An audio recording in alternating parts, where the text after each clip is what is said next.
Hello and welcome back to the channel. Today we'll be doing a tutorial on implementing a hitscan weapon for your Godot FPS. We'll be covering crosshairs and hit markers, shooting animations, bullet trails, hit particles, and weapon switching. We'll be starting off with some parts of the game already complete, so if you're curious about how anything else works, you can check out my other tutorials, but you don't need to have seen them to understand this one. So let's get right into it. For a hitscan weapon, we're going to be using this model from Sketchfab made by Chue.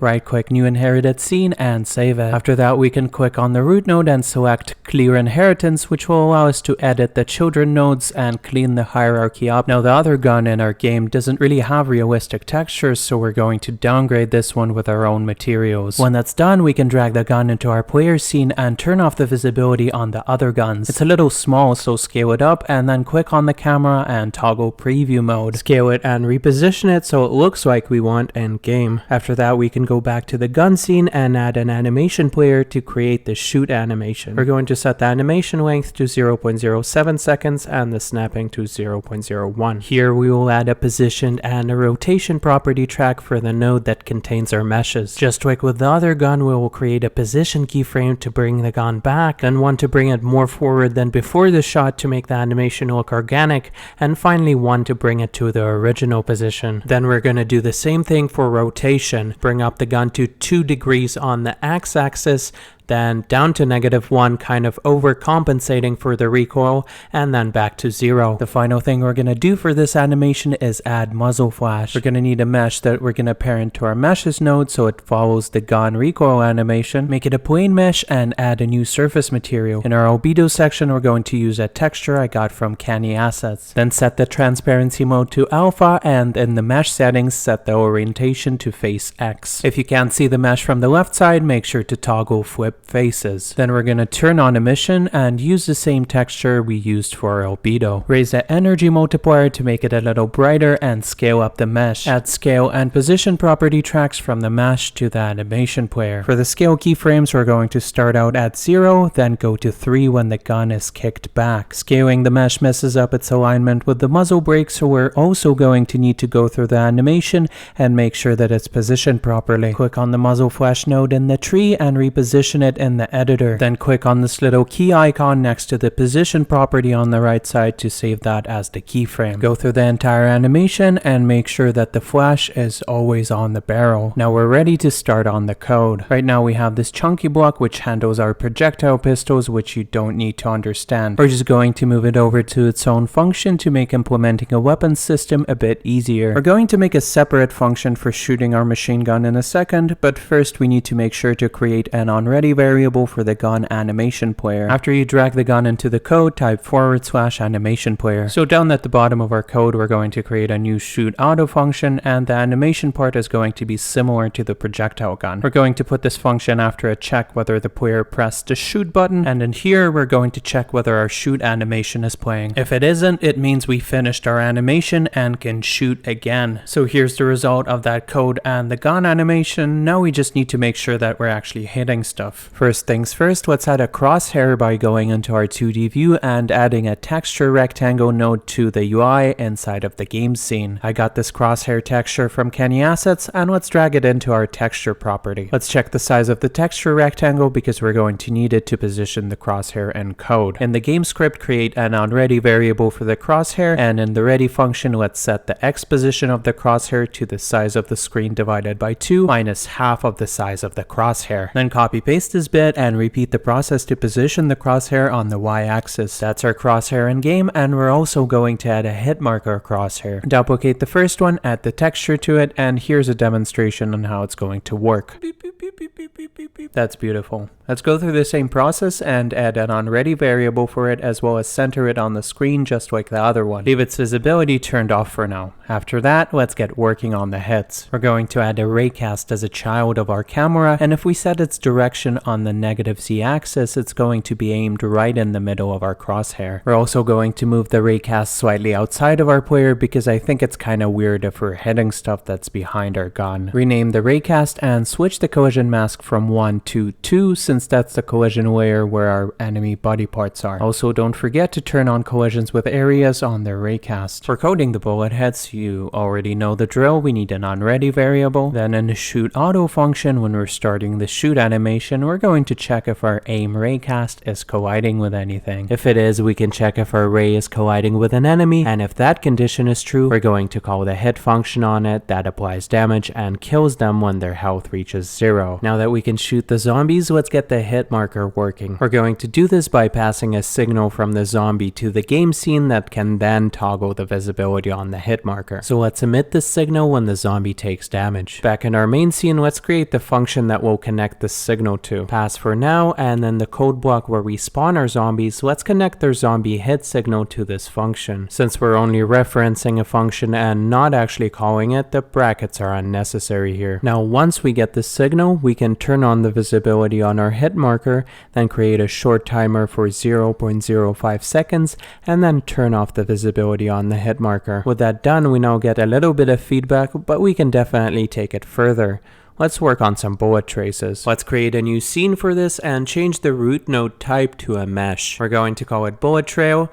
Make sure to save it and then attach a script to it. In this script, we're going to generate a mesh at runtime using this initialize function. We're going to pass the position of the gun barrel and the position of where the bullet hit to it. First of all, we're going to initialize a new immediate mesh, which is a kind of mesh you can draw with code. Then assign it to be our mesh resource. Let's also add a material override so we can change the color of the bullet trails later. So the way that we draw this mesh is first we need to call surface begin on the immediate mesh, which allows us to define what type of mesh we want to draw and pass it the material we want to use, which is our material override. Then we define all of the positions of the vertices by calling surface add vertex, which is just our 2 positions on the line. After the vertices are defined, we need to call surface end to let Godot know that the mesh is ready to be drawn. Let's also add a timer to make sure that the trails are despawned after a couple of seconds. Turn on one shot and auto start and connect the timeout signal to the script. Cue free when the signal goes off. Now in our gun scene, let's add a node 3D to track the position of the barrel. We're going to pass this position and the position of the raycast collision point to the bullet trace. But if the raycast isn't colliding with anything, we still need to aim the trails somewhere. So we'll add a node 3D at the end of the aim raycast by setting its position to the raycast's position plus its direction vector. Now to add the bullet traces, we're going to load the scene in our character script, and when we instantiate them, we're going to store them in the instance variable that we already have here. Then, you know it,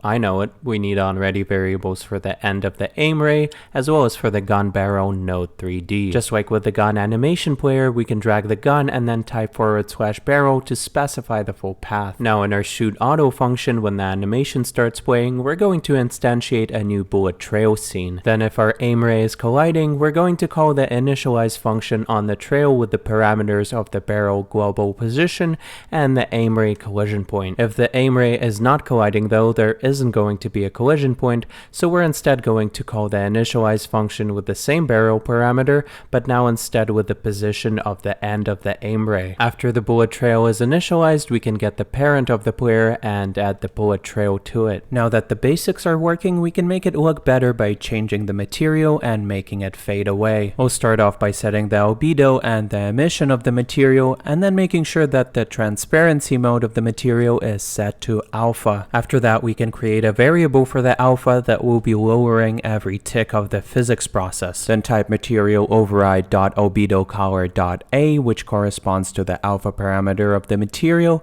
and set it to our alpha variable. Now the problem we're going to run into if we leave it at this is that all the bullet traces share the same material. So setting the alpha on one will set the alpha on all of them. So in the ready function, we're going to duplicate the material override and set the material override to the duplicated material, which ensures that they're unique on each instance. And finally, to complete the visuals on the shooting, let's add some particles. We're going to attach them to the bullet trail for simplicity's sake, and we're going to start with the blood splatter. In draw passes, we're going to create a new sphere mesh for them and change the radius to 0.04 and height to 0.08. In the material override, we will create a new material for them and set the albedo color to a nice red. Also enable emission with a strength of 0.4 and set the color to a similar red just to make the splatter stand out a little bit. To make the material more reflective, we're going to change the roughness value to 0.1. Then we're going to create a new process material for the particles, and in our time settings we are going to change the explosiveness to 1. Set the Z direction to -1, and don't forget to set the X direction to 0 like I did here. Then we're going to set the minimum and maximum velocities to 6 and 8 respectively. In the scale settings, create a scale curve going down in size to make sure that the blood particles grow tiny before disappearing. When we're done, make sure to turn on one shot on the particles. Next, we'll create a similar particle system with brown particles for when we hit anything other than the zombies. If you're duplicating the first particle system, make sure to remember to make their process material and material override unique, because otherwise you'll be editing both of them. So now in the bullet trail script, we'll create a trigger particles function that we will call from the player script if the bullet hit anything. Depending on whether we hit an enemy or not, we will either trigger the blood particles or the terrain particles. We'll assign the position of the particles to the collision point, and we'll make them face or gone before we set the emitting property to true. And then if we hit anything other than an enemy, we will repeat the same process for the terrain particles. Then we'll go into our player script, and before we call this function, our bullet trace needs to be a child of the map already,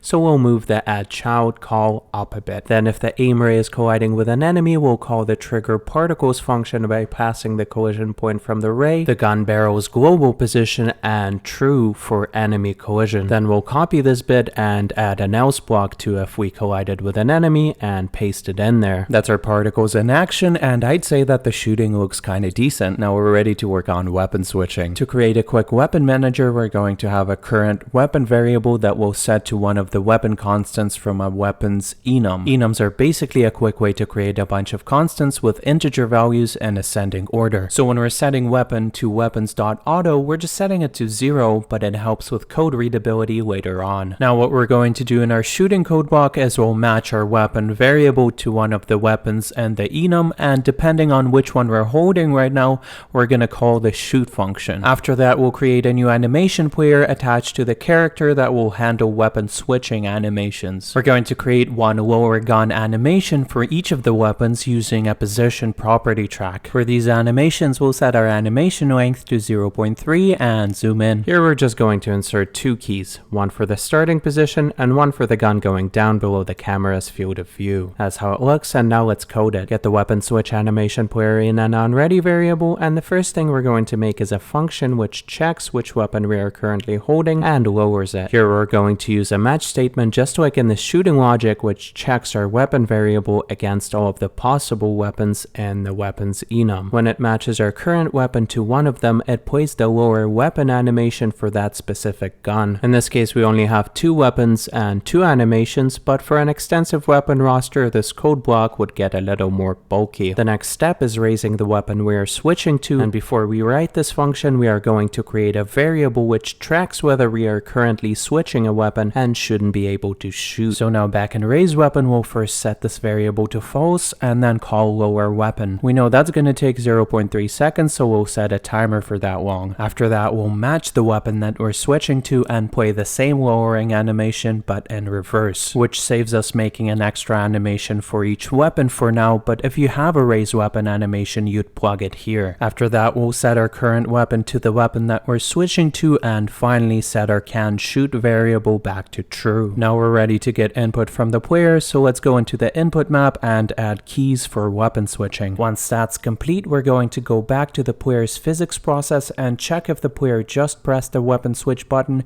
as well as if the weapon we're trying to switch to is not our current weapon. If both are true, we can call raise weapon and pass it the weapon we want to switch to. Then copy paste this bit and repeat the process for all of your weapons. With that, our weapon switching is working, and the last thing I want to do for this video is make sure that the projectile guns that we made in the last video work properly with the crosshair. At the moment, the bullets shoot in the direction where the guns are facing, but if we want them to fly directly at the crosshair, we have to switch up our code slightly. Before we do that though, please remember to like the video because it helps a lot. So in our bullet scene from the previous video, we're getting our velocity from the direction that we're facing, but instead we're going to set the velocity when the bullet is spawned. We're going to create a set velocity function to which we will pass the target that we're aiming at. We're going to rotate the bullet to face the target and then set the velocity by multiplying the direction to the target by the bullet speed. Then we will move the bullet by adding velocity times delta to the position. Then in the shoot pistols function, we will get rid of the line that sets the rotation of the bullet and instead check if the aim ray is colliding. If it is, we'll call the set velocity function and pass it the collision point of the aim ray. If our aim ray is not colliding, we still need a target to aim for, so we'll instead pass the position of the end of the aim ray. Copy paste this bit for our second pistol, and finally I want to change the color of the hit marker. Change its modulate color to red and make sure to drag it above the crosshair and the tree. And that's it. Consider supporting the channel on Patreon so I can make more tutorials, and let me know what you want me to focus on next for this series in the comments. The link to the GitHub project is in the description, and if you want to check out any of the other videos about this game, you can click on them here. I'll see you next time.